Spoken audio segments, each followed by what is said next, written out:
Charles, let's come back to the UK then, and what's going on with farming. Well, it's never really enough time to cover all of it, but we look to the BBC, as is often the case, and as referenced last week, the state's scaremongers in chief, the previously referenced BBC, were promoting alleged calls for a vaccine with which to prevent the spread of so-called avian flu. But of course, this is a false choice. Firstly, because there's no substantial evidence for the existence of avian flu, and even less suggests that wild birds can make domesticated birds ill. But secondly, the only thing killing birds in large numbers is the government, which has dusted off its slaughter on suspicion policy and uplifted its capability for the destruction of perfectly healthy birds. And as reported on by UK Column, the government has pushed all keepers of birds to register them with the government, the only possible consequence of which is to harm the birds, either via degrading their environment through keeping them indoors or by slaughtering them in order that they do not contract a non-existent illness. So the stench of carcasses is really only eclipsed by that of the corruption of government, industry, and, of course, philanthropy.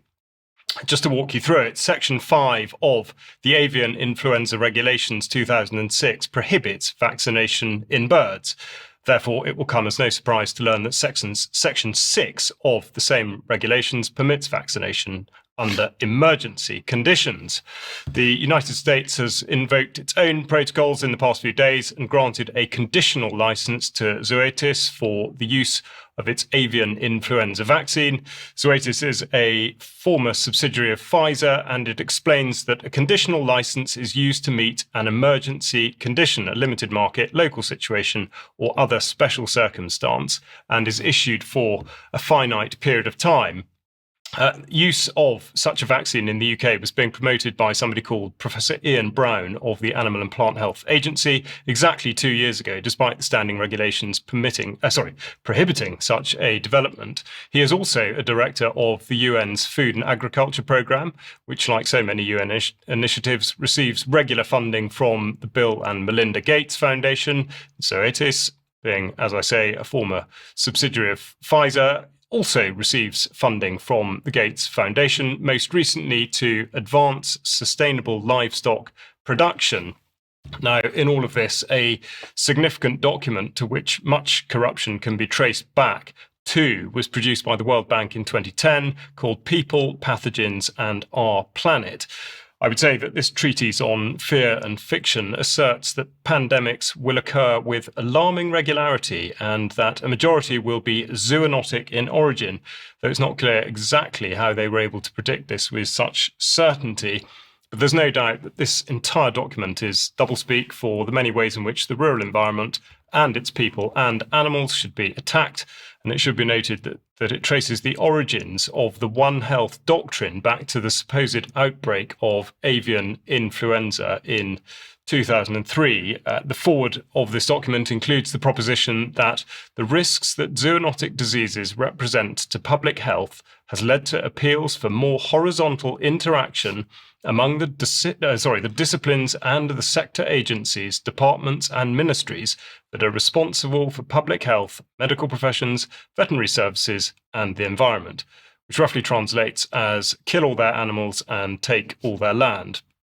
I should remind you that, according to their own statistics, the government have conducted the mass slaughter in this country of millions of birds and put many farmers out of businesses, people out of jobs, on the basis of recording just 38 cases of so-called avian influenza across the whole of the United Kingdom since the 24th of November last year.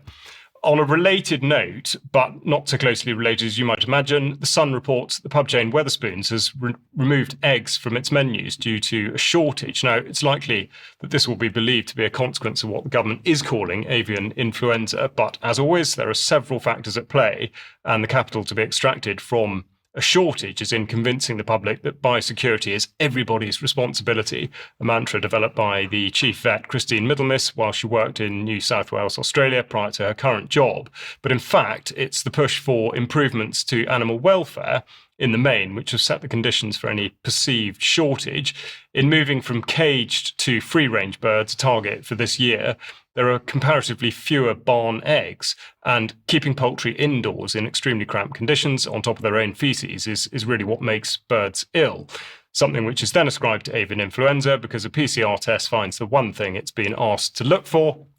The Grocer magazine reports that the cost of free-range eggs has increased more than 20% since the start of this year, and their report on the egg market from last month described that increased production costs of over 70% in certain quarters. So, as well as price increases in free-range eggs, which are no longer free-range, of course, because all these birds are now to be kept indoors due to biosecurity diktats, but can still be labelled as free range, there is a relative scarcity of barn eggs. Now, perversely or intentionally, the pursuit of welfare has also seen a reduction in the production of organic eggs by 16%, which looks bad for birds and bad for you. And we now move on to shotguns, and we look at the BASC staying on the omnipresent theme of state overreach, the introduction of new police powers to enter the homes of holders of firearms, the affront to liberty and the gratuitous application of unwarranted enforcement is well described by Bill Harriman, the Director of Firearms at the British Association for Shooting and Conservation, and he says, quote, that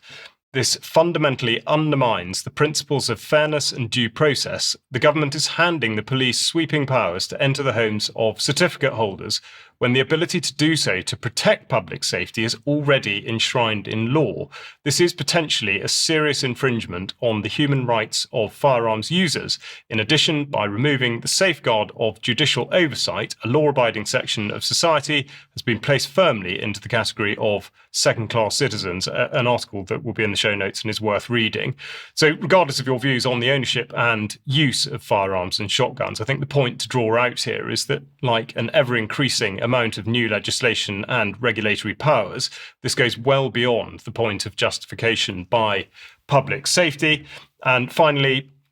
when reporting on the adjournment of the Climate and Nature Bill until the 11th of July, I suggested that it could be in part related to the end of the summer term for schools. So it's interesting to see now that the Department for Education is blogging about the push for climate education, which came immediately after the vote in January, and also that the National Education Union are expressing their bitter disappointment at what happened to the bill. And they say that the findings show that young people who stand to lose the most, living on a degraded planet, are not receiving the necessary teaching and learning about the scale, scope, and likely development of climate breakdown because whole school learning on climate isn't embedded into all areas of the curriculum. Stand by if you have children in formal state education.